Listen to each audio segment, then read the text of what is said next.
বাবা বলে, "এই মাস টাকা একটু বাড়িয়ে পাঠাস। সবকিছুর দাম অনেক বেড়ে গেছে বাবা।"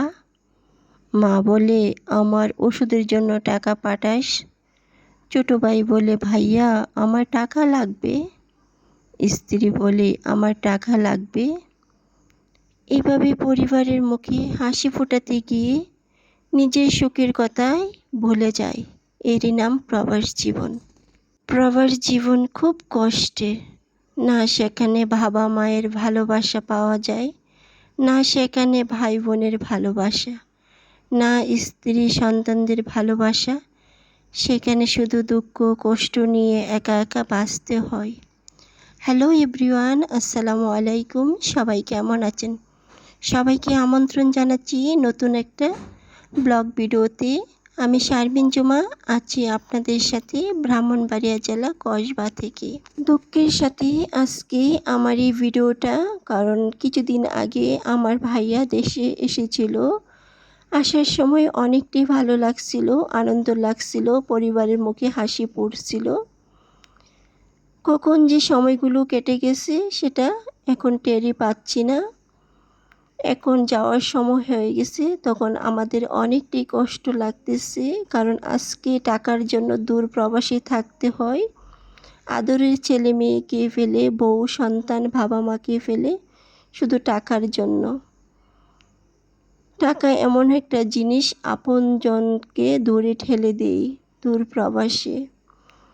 তারপরও পরিবারের সেই প্রবাসীগুলো সবসময় ভালো থাকতে পারে না। পরিবার থেকে অনেক কথা শুনতে হয়, অনেক অপবাদ মেনে নিতে হয় দূর প্রবাসে থাকা প্রবাসীদের।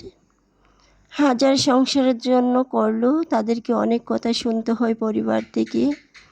1 মাস যদি বেতন না দেওয়া হয় তখন বাড়ি থেকে অনেক কথা শুনতে হয়।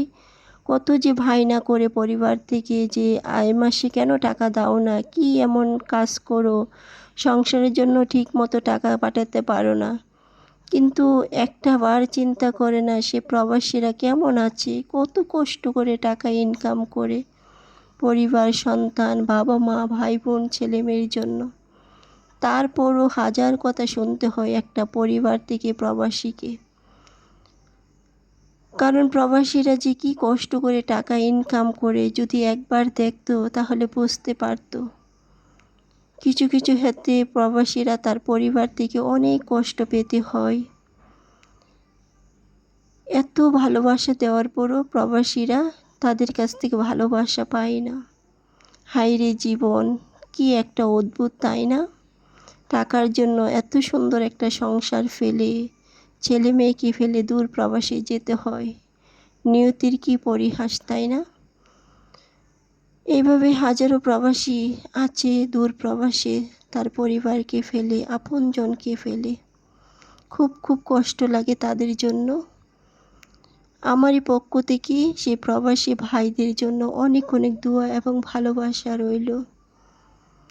কথা বলতে বলতে আমি আমার কাজের কথাই বলতে ভুলে গিয়েছি আজকে। আমি কিছু সামান রেডি করেছি, মানে কিছু খাবার আমার হাজব্যান্ডের জন্য দেব। কারণ ভাইয়া যেখানে থাকে আমার হাজব্যান্ডও সেখানে থাকে। বেশি দূরে নয়, 10 মিনিটের রাস্তা। যাই হোক, ঘর থেকে যেহেতু ভাইয়া যাচ্ছে, মানে আমার কাছের লোক, আমার প্রিয় ভাইয়া, তখন তো আর দিতে কোনো দ্বিধাবোধ নেই, কারণ আমার হাজব্যান্ডের কাছে আমার ভাইয়া থাকে, খুব কাছাকাছি। এই তো ভাইয়া মনে কষ্ট নিয়ে সবাইকে কাঁদিয়ে দূর প্রবাসের উদ্দেশ্যে রওনা হয়ে গেল। অনেকটাই কষ্ট লাগতেছে আমার ভাইয়ার জন্য। দোয়া করি যাতে সহি সালামতে সে প্রবাসে যেতে পারে ভাইয়া। এদিকে বাসায় আসার পর এখন চা খেয়ে নিচ্ছি আমরা সবাই মিলে, কারণ চলে গেলেও তো খাবার খেতে হবে। কষ্ট নিয়ে তো আর থাকতেছি, কিন্তু খাবার তো খেতে হবে, পেট তো আর মানবে না। যাই হোক, আমরা চা খেয়ে নিচ্ছি।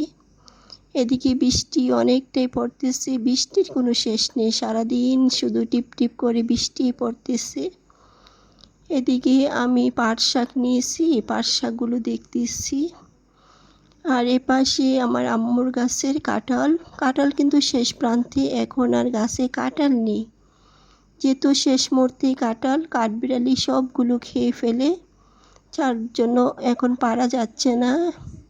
আর বৃষ্টির দিন যেহেতু গাছে আর কেউ উঠতে চায় না। যাই হোক, একটা লোক যেভাবে জোগাড় করেছে, করার পর এখন কাঁঠালগুলো একটু পেড়ে দেব। আর কিছু কাঁঠাল এমনিতেই পারতেছে, যেহেতু কাঠবিড়ালি এখন খেয়ে ফেলে। যেহেতু সব গাছেই কাঁঠাল নেই, কিছু কিছু গাছে আছে। যাই হোক, এখন কাঁঠালগুলো পারতেছে। সবাই আমার সাথে থাকুন, দেখতে থাকুন আমার পুরো ভিডিওটা। কথা বলতে বলতে ভুলে গেছি, যারা এখনো পর্যন্ত লাইক দিতে ভুলে গেছেন, প্লিজ কষ্ট করে আপনার এই মূল্যবান লাইকটা দিয়ে দিবেন আপমনি এবং ভাইয়ারা। সবাই ভালো থাকবেন। আল্লাহ হাফেজ। আসসালামু আলাইকুম।